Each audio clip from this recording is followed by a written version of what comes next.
For the many tourists they host every year, the Maldives, situated in the middle of the Indian Ocean, just below the equator, are mostly a holiday's heaven in the shade of coconut trees. Capital of this Islamic Republic, independent since 1965 and member of the Commonwealth, Malé is a compulsory stage to discover the 26 atolls and 1,200 small islands which compose them. This modern city, of more than 75,000 inhabitants, has an impressive, always growing tourism rate.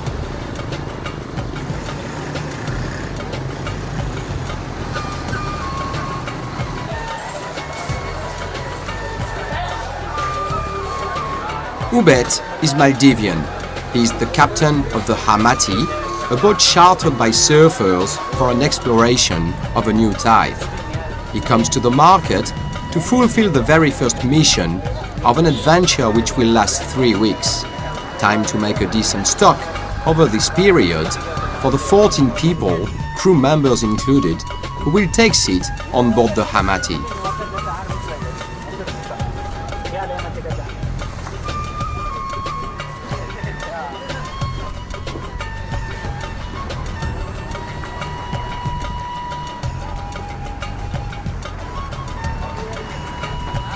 Mike and Nahu are local surfers. They're in charge of weather and surf forecasting.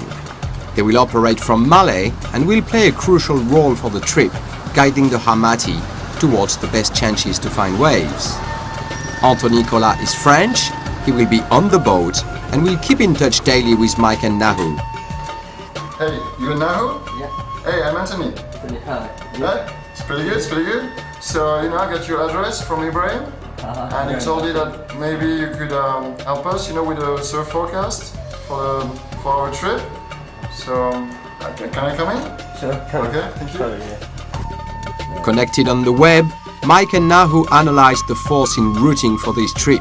The day before departure, all is therefore ready to welcome the main actors of the trip.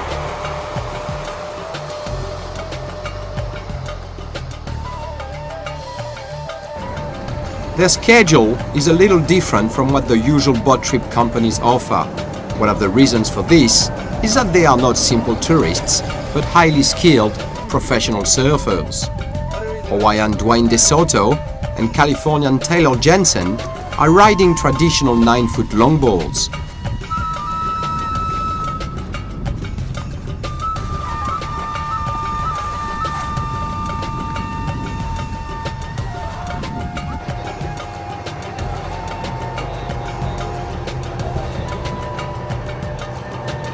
Get as far away from that diesel engine as possible. They will share this boat trip with 3 shortboarders, South African Nigel Gibb and 2 big wave riders from Tahiti, Malik Joyeux and Manoa Drolet.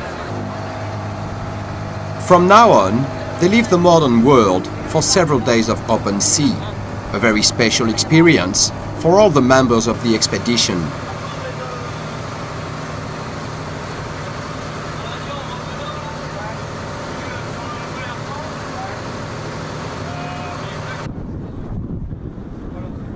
Manoa has already been on several boat trips. The difference between a boat trip and a land trip is that you're going to stay with the same persons for weeks. And that's a little special. It's a different relation, you get to know the people better. You must be patient too when the surf is small. You need to really like boats to be able to handle it, bring a few good books or like to dive. So basically, you're on a boat.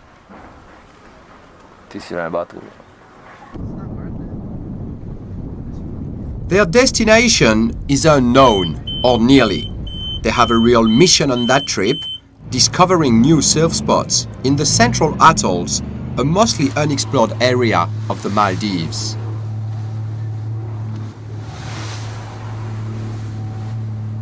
We're going towards Memu, Yeah. right? How much time do you think it's gonna take to go from Mali to Medofushi? 9 hours. 9 hours. Yeah. On se dirige vers le sud. We're going south, full south, at 180 degrees. That means full south here. We'll go around South Malé Atoll, give a quick look at one little island on the way, and then we go to Hirilandhoo. We cross Hirilandhoo, and then we should get to Memu by the end of the day after 9 hours of navigation.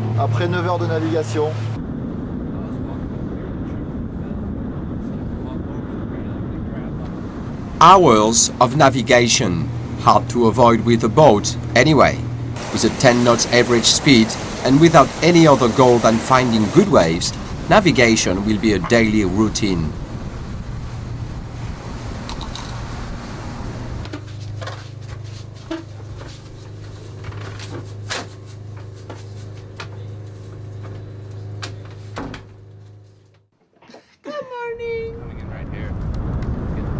So when are we jumping? When the tide switches, it should get even bigger. Yeah? With a little tide push. If it was high tide, I bet you that inside one actually like kind of hook. But yeah, I gotta wait a few hours for it to come up. But see right there? Like with some higher tide, it might have That a little one was makeable. That one was actually makeable. Yeah, it's all right there. Oh shit. And you're just low in the water. Ce que je préfère dans les trips, les boat trips, c'est What I like most in boat trips is the fact that you can surf every day. C'est-à-dire que tu te lèves le matin, You wake up in the morning, you're on the spot. You check the conditions, you can instantly go for a surf. You surf for 3 or 4 hours, then you get back on the boat for lunch. You're right there. Tu reviens sur le bateau, tu manges, t'es sur place quoi.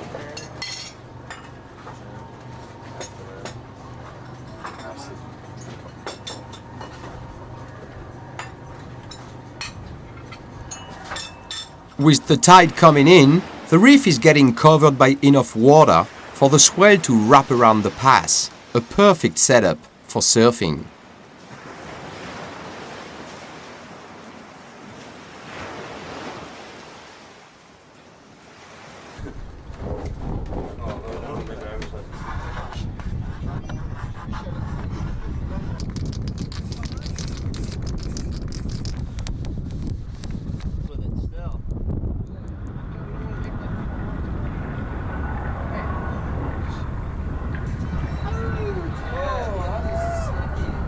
Good right-handers, a little small but fast and hollow enough to make a few turns, finally get the riders motivated to go out for a short session.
Some pretty good waves for that first session, but not enough for our riders.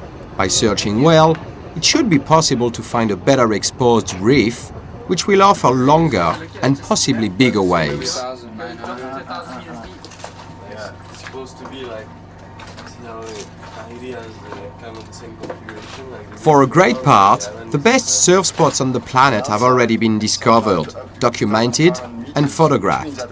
There are still a few jewels to be found, but these places, the very last frontiers of board riding sports, are that far and unknown that they ask for a more demanding way of exploration.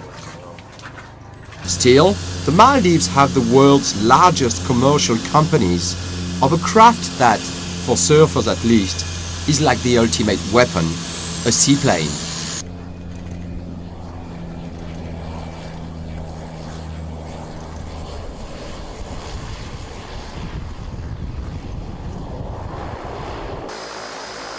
Able to take off and land on a short distance, even in rough seas, the seaplane is the ideal surf mobile to check the nearby spots.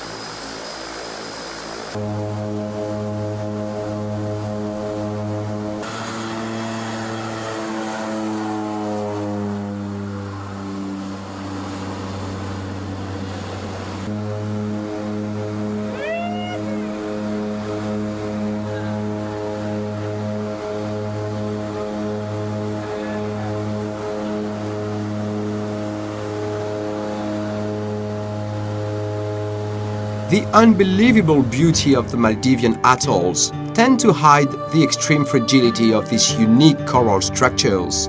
With a maximum altitude of 1.50 m and most of the islands only emerging a few centimeters above the surface, the global warming effect is taken very seriously by local authorities, as explained Mohamed Ali, in charge of the ecological program.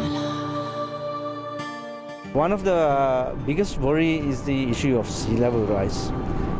Because of thermal expansion, the sea level is rising, and we have records of that in the Maldives as well. The 10-year records for the Maldives, for Malé, indicates that we have a rise between 3 to nearly 5 millimeters per year in the last 10 years. So once that happens, because we are just about 1 meter above sea level, we will be faced with this problem of water coming up from the side as well as from the from underneath. With the help of the Japanese government, an ambitious program to protect the shore of the island of Malé has been started thanks to these concrete blocks.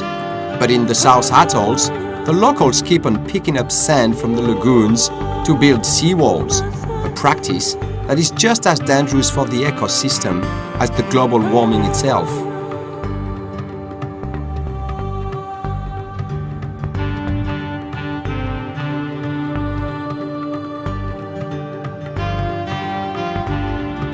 The second worry of the scientists concerns the health of the coral reef.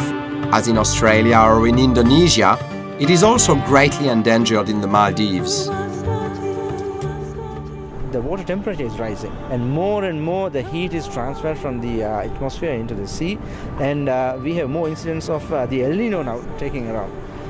With the 1998 incident that we had worldwide, Maldives was one of the countries that was very badly affected, and we have still not recovered completely from it. In fact, the recovery rate is so slow. We are very surprised. So we assume that this is partly related to the worsening environment.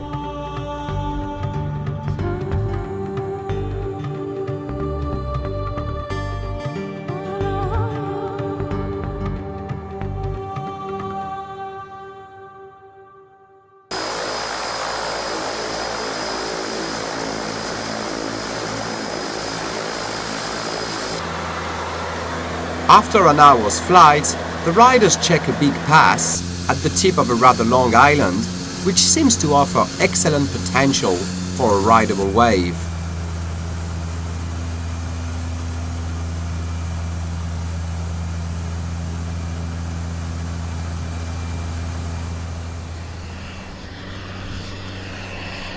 From above, the spot looks perfect. The pass is identified on a map, but it's already time to go back to the Hamati. The spot is several hours of navigation away.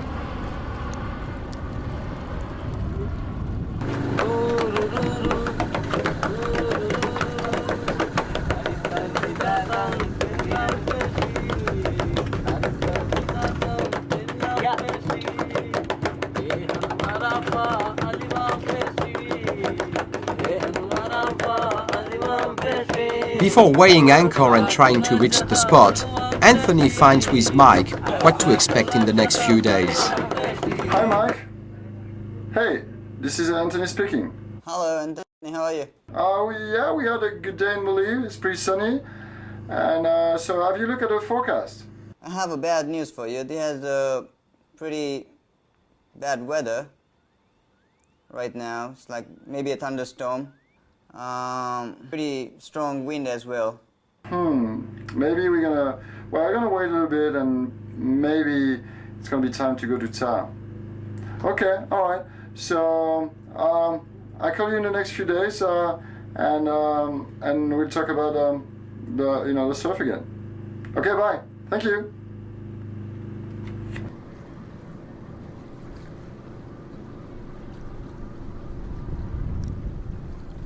There is at least one good news this morning. We can trust Mike. He made no mistakes.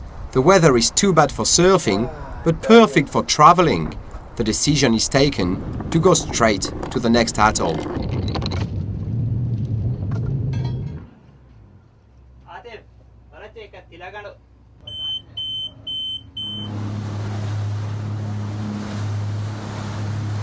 On a un itinéraire dans l'océan. We're going straight in the ocean instead of going through the lagoon that is completely harassed by this strong west wind of 15 to 20 knots.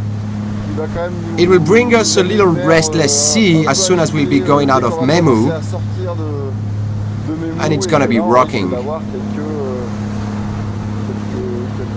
Quelques secousses, on va dire.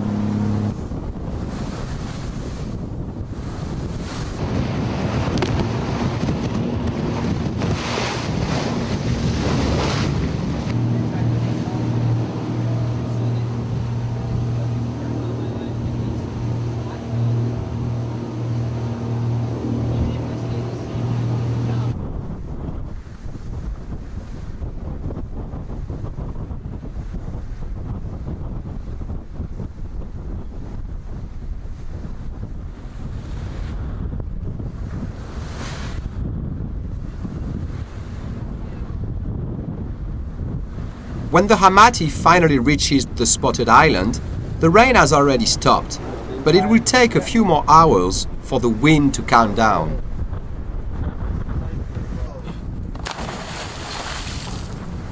Sun's out, and with the high tide, the reef is now covered enough for the wave to start breaking. The seaplane check was definitely very effective, in a very picturesque setting. A good right-hander, not very big but rather long, peels along the reef in warm water, far from everything. With a few hours to spend before going surfing, Malik prepares one of his favorite lunch, Tahitian-style raw fish. Needless to say, it's rather fresh here.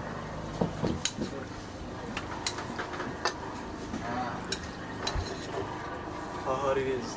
No, it's alright. Not that bad. It's not spicy at all. It's not strong enough. It's bad.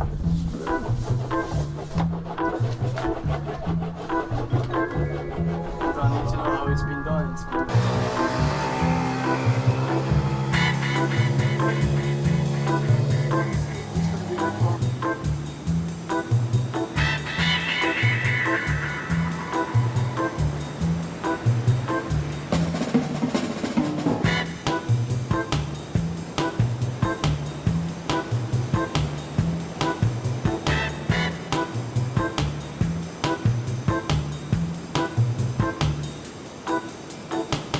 The shape of the wave is particularly designed for longboarding.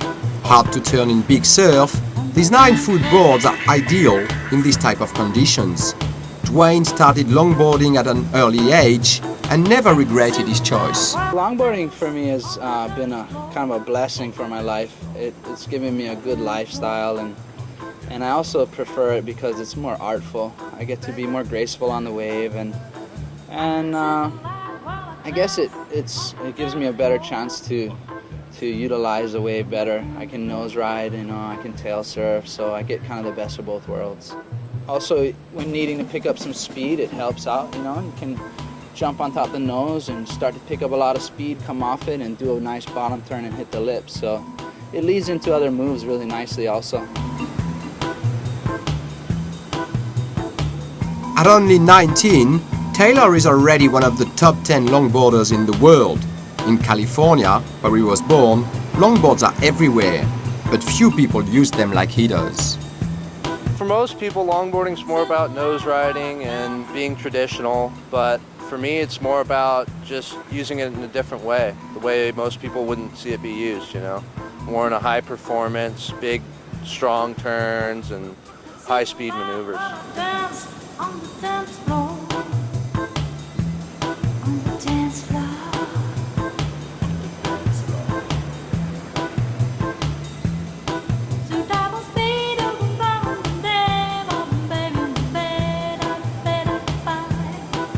Once you reach a certain level, longboarding's pretty much just as difficult as shortboarding. To be able to maneuver that board to go straight up the face and do big carves and airdrops and things like that, it's almost harder because you have such a longer board, you know. There's more areas to where you can screw up and fall and take a nosedive or whatever.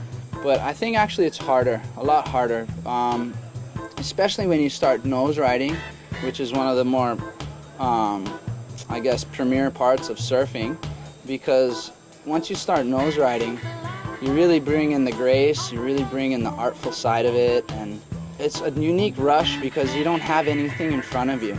You just have open space and wave, and you're like hanging off the side of a building almost, you know? You're like right up there and closer to nature than anything. And your board has to sit there in the wave that whole time. So it's technical in that sense too, because you have to be able to keep your rails set, keep your fins from popping. You know, there's a whole bunch of things involved in that which make it a lot more technical and a lot more you know, diverse, I guess.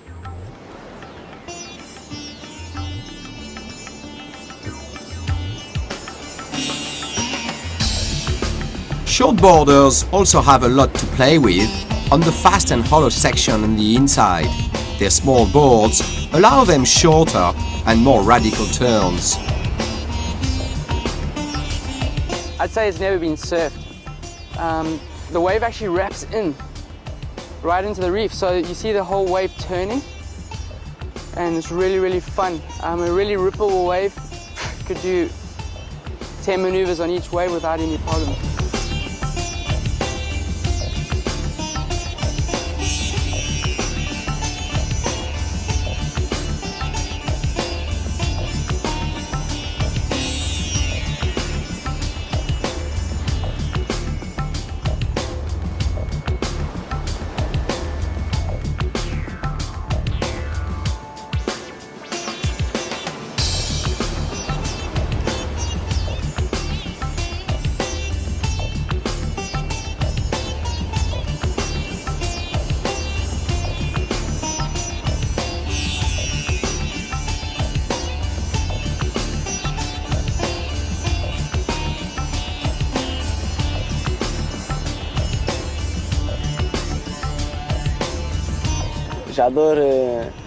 I love to try new things. Those new maneuvers give you new sensations. Finding yourself in the air, upside down, with only 20 centimeters of water above the reef, it's a pretty heavy rush.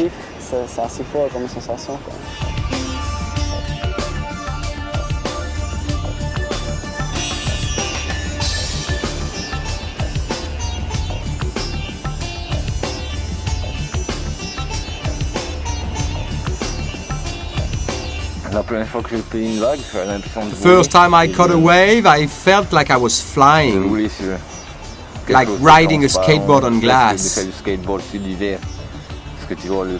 I had that feeling of gliding. I was 6 years old, and since that day, it is that sensation I'm looking for every time I surf.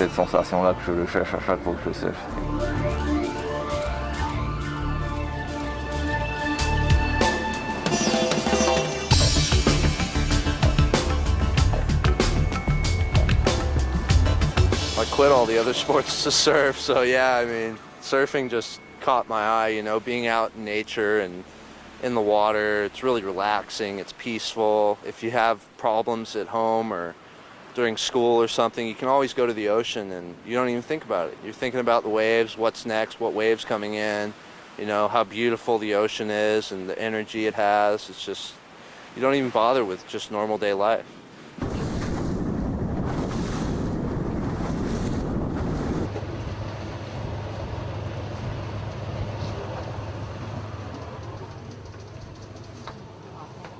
Living on a boat for days with the same group of people is obviously a specific experience.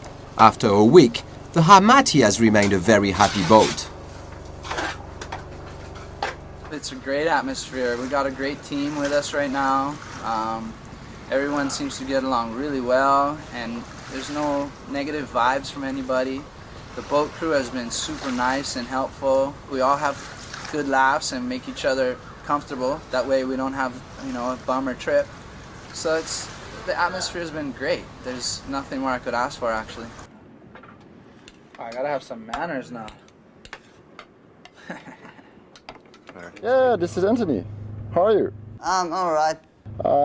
You know, maybe we're gonna move. So, what do you think it's gonna be like in the next few days? Oh, there's the good news. It's like there's a swell, a new swell, I guess. 6 to 8 foot swell you're gonna hit. Wow, that's great. I think it's pretty much promising. This swell's gonna hit you guys. You guys gonna get surf. Well, I'll talk to you in the next few days, right? Okay, see you.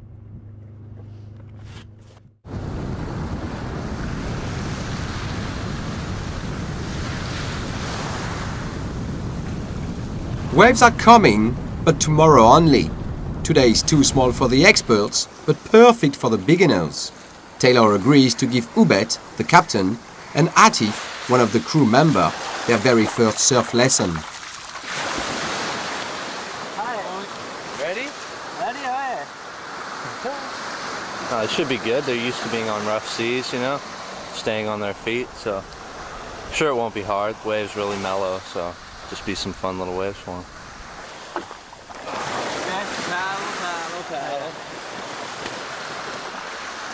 Just like that. Try. It's easy. Try it.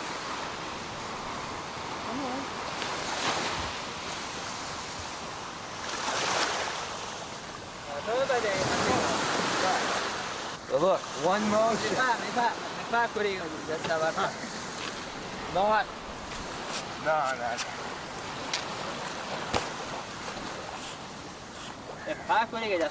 Ubet isn't too sure. He'd rather see Atif try first, apparently. Let's go.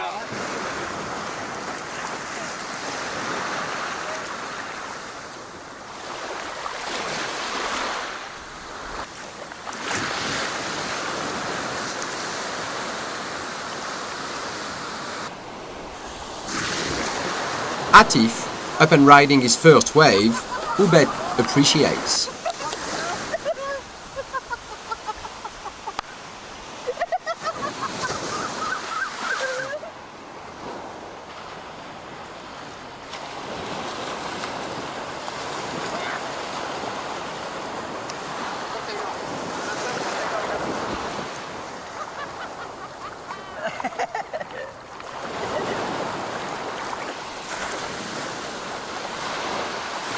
Finally, the captain is ready.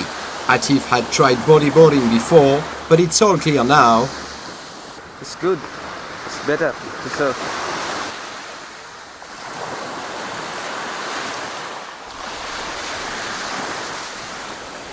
At 47, Ubet rides the first wave of his life, a real child's play.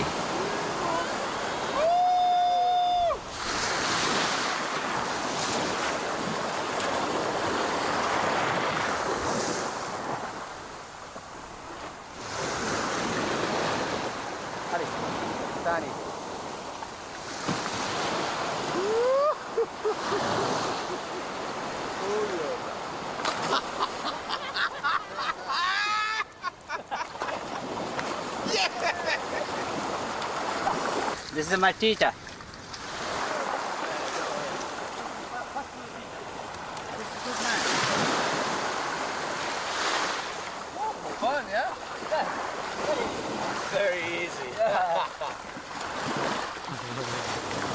Oh, I'm a little scared in contest now. It's that easy for him. It's just like, wow, you know, first wave, both, boom, straight up. So it's amazing, you know, if they had the resources to have surfboards here, it'd be incredible. I'm sure they'll end up finding some longboards somewhere and keep doing it throughout time, so stoked. It's part of like the culture in surfing, you know, you teach others and others teach you, so it's fun. No worries.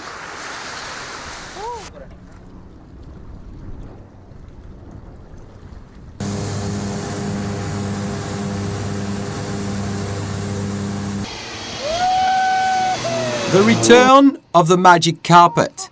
The swell has arrived, but the wind has turned.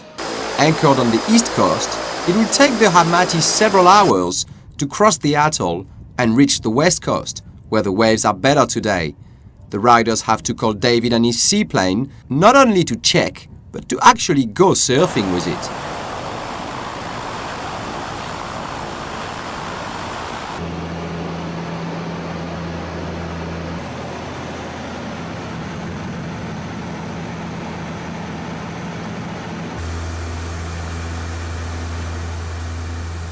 In just a few minutes, the seaplane crosses the atoll. It is now simply a matter of looking down and land close to the best waves.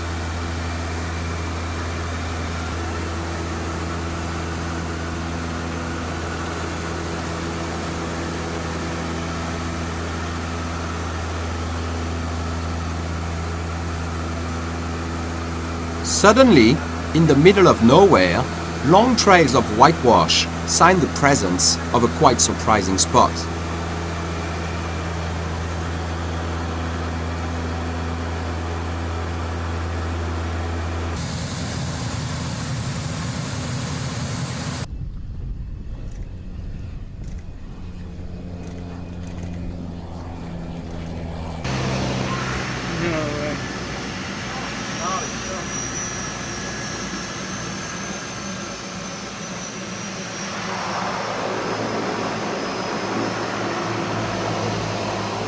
A few seconds later, all the surfers have to do is jump out and paddle out to a perfect break.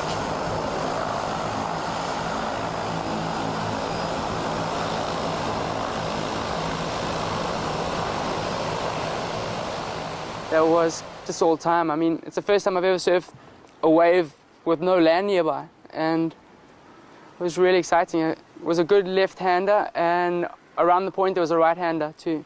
Tu peux passer à côté sans t'apercevoir qu'il y a des vagues. You can go past that spot without even noticing there's waves, and therefore miss a good day of surfing. C'est un spot qui vaut la peine d'être surfé, quoi. It's worth being surfed. I'm pretty sure this wave has never been surfed before. Parce qu'il faut vraiment, on est tombé dessus. We were just lucky there was a set of waves as we went past it. Des vagues qui passaient au moment où on passait à côté. That's called good timing. Bon timing, je pense, quoi.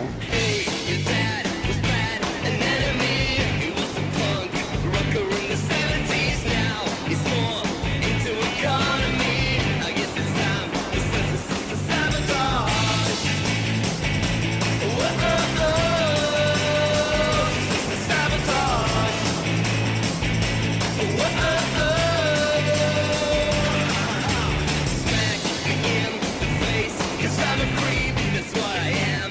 It comes natural.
An epic session. Every wave breaks both ways, right and left, on a reef barely covered with water. Tube rides, re-entries, cutbacks, the whole list of maneuvers is available on that wave.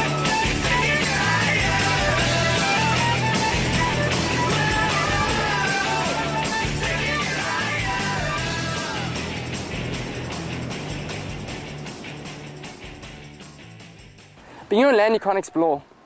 I mean, we rocked up in the middle of the ocean. There was a reef with good waves. No one would ever have seen it. The wind direction wasn't a normal prevailing wind, and suddenly we had perfect waves.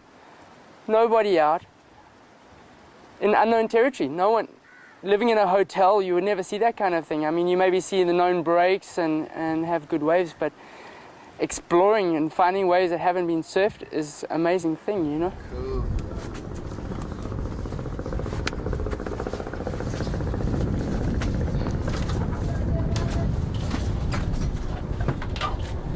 So how was it? It was actually pretty nice, man. It was the best session yet, by far. There's my board back.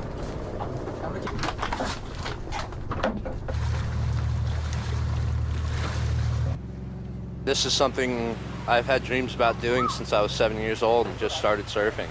You know, I'd look through the magazines and see all these exotic places with palm trees and blue water and perfect little waves, and I just go, wow, that's, you know, that was a dream for me. I've only stepped on land once in 15 days, you know, and sometimes you just wonder what's actually happening in the real world. I mean, we have no information of what's happening at home, no cell phones, no nothing, you know. Pretty soon I didn't know what day it was, what was the date. It was a true adventure.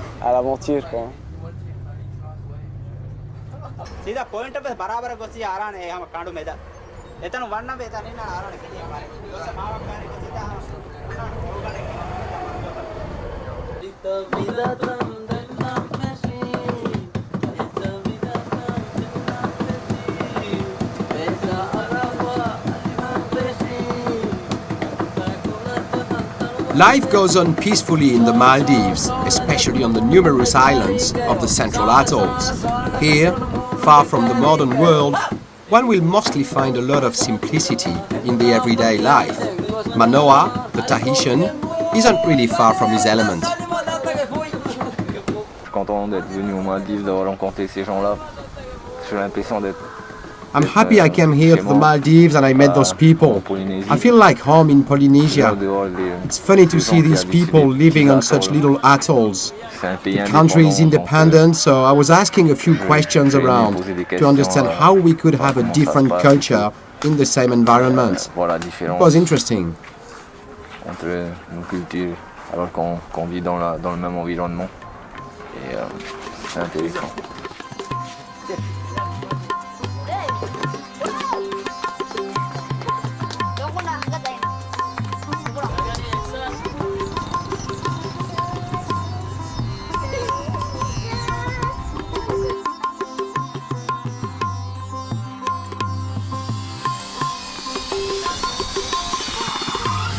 The main resources of the central atoll's inhabitants are fishing, shipbuilding and handicrafts.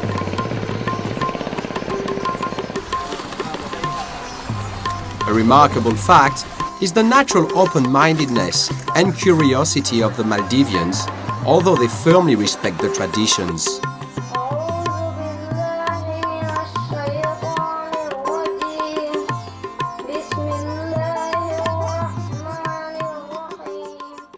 Hey Mike, Harukiine. So have you looked at the forecast? Okay, so any news? I'll promise you this, there's a good swell coming, say 6 to 8 foot. It's like west winds, and weather will be okay. Okay, so well, we very much likely are gonna cruise towards the west, and well, I'll call you back in the next few days. Yeah, alright, sure. Yeah, okay, see you, bye.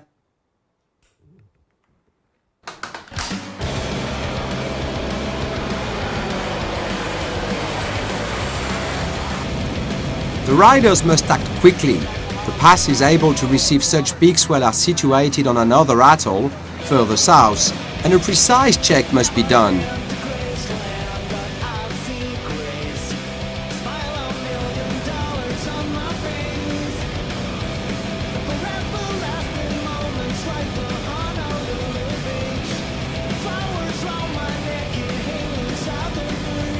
The swell has arrived in the south. On a nearby pass, a large coral reef shows a good setup for a surfing spot. A long, hollow, perfect right-hander that Anthony immediately identifies on the map. An entire day of navigation will be needed to reach that place. The riders have to pray for the swell to last a few more days.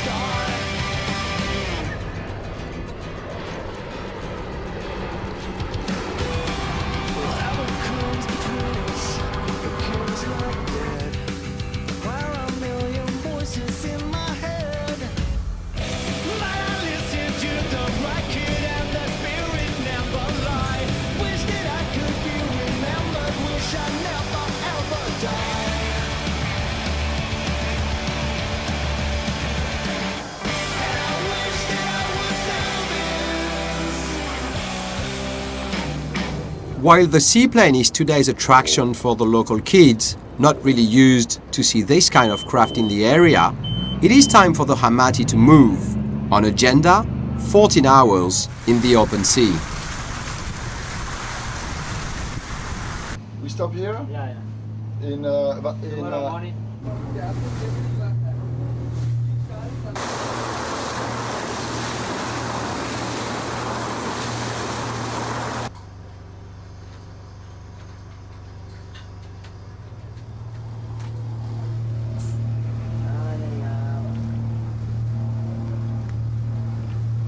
The forecast was pretty good.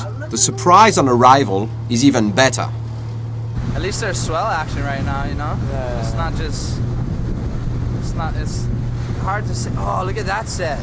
That one looks sick. Yeah, that's gotta be working.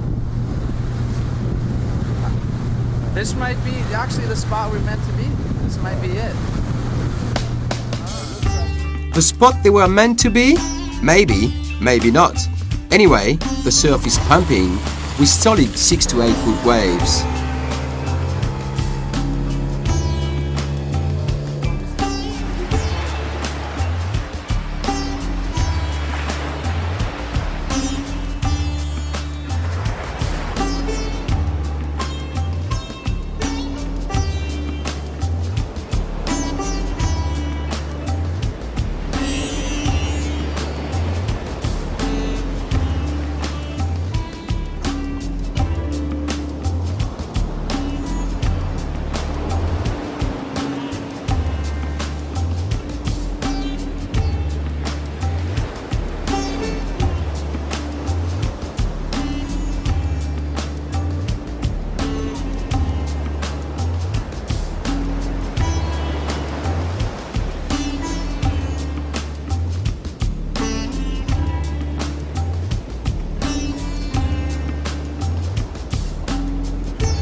The tide is dropping, the waves are getting hollower, and Manoa finds a great tube ride.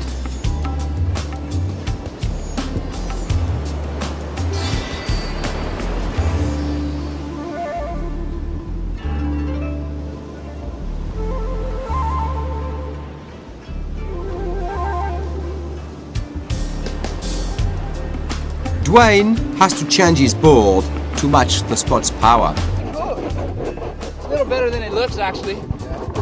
It's a lot more powerful than it looks also. It's the most powerful wave we surfed yet. So, pretty stoked.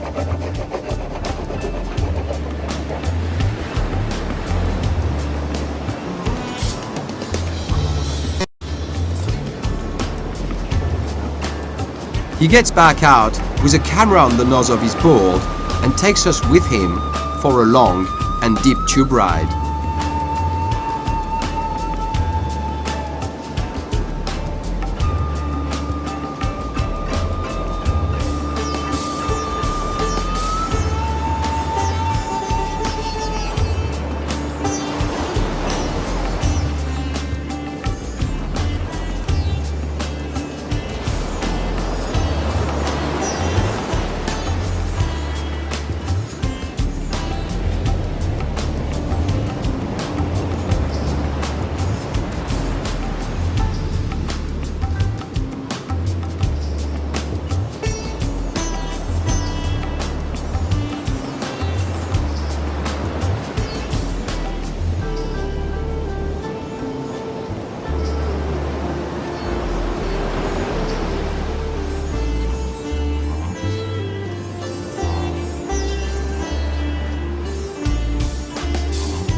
C'est vraiment la manœuvre reine du surf, même si les nouvelles manœuvres aériennes. Tube riding is surfing's prime maneuver. Although you see new modern tricks, seeing a person getting covered by this water cave is always something exceptional. Time is slowed down, you feel like you are in another dimension.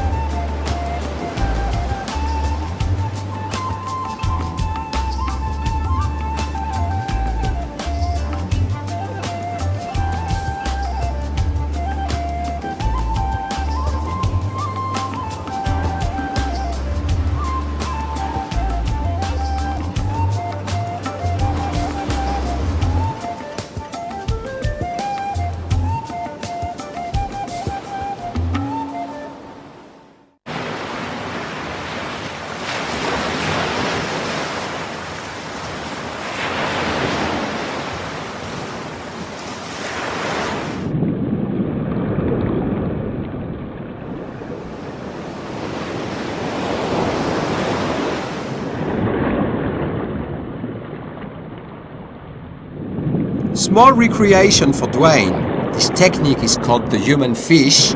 It is Dwayne's compatriot, Hawaiian Laird Hamilton, who perfected it. Catching the wave from underneath the water is the main technique. I guess getting enough speed so you can catch up with it too, you know, because you're not having any push from the wave, so you have to have a little bit of momentum to get into it, and then you ride underneath the water. So it's pretty unique. There's a couple times pulling out, you end up diving off, or you end up fading somewhere, and then you end up real close to some rocks. Kind of got to keep your eyes open underwater the whole time to pay attention. But it's cool. The Maldives were known to produce good waves, but some of its secrets had not yet come to light. The end of the trip is close, and Taylor is still keen to catch a few more waves. It's alright. I think the tide might be a little too high, but looks like we're going to get good waves again today. The outside looks bigger, so hopefully when the tide drops, it'll start wrapping in pretty strong, and we'll get a couple bigger barrels than we got yesterday, and hopefully it's my turn to get the good one instead of Malik and Manoa and Dwayne, but it was fun regardless, and I think today's going to be a good day. Beautiful morning, so I'm sure we'll get some good waves.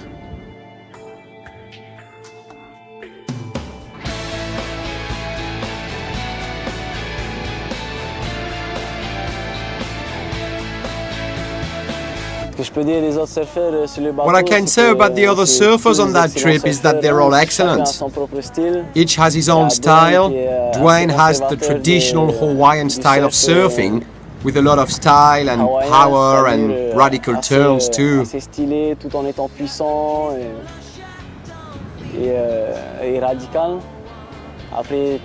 Taylor is a soul surfer, very cool Californian style. He does modern moves also, he's from the new generation.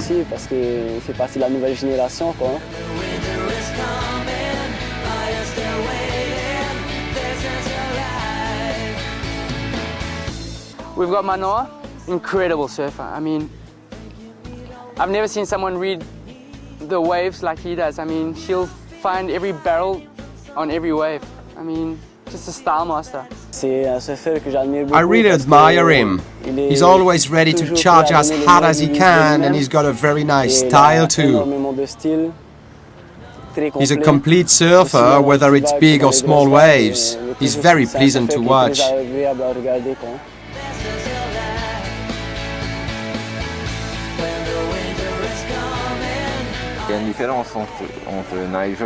There's a difference between Nigel and Malik too.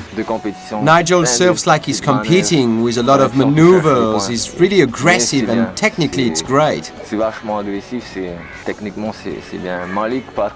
Malik, on the other hand, has grown up in Tahiti, where he only surfs reef breaks. He's more looking for tube rides, smooth turns. He does less maneuvers on each wave, but tries to add some grace to it. He'd rather turn once for one big maneuver than trying to do a lot of little turns. They have quite different styles.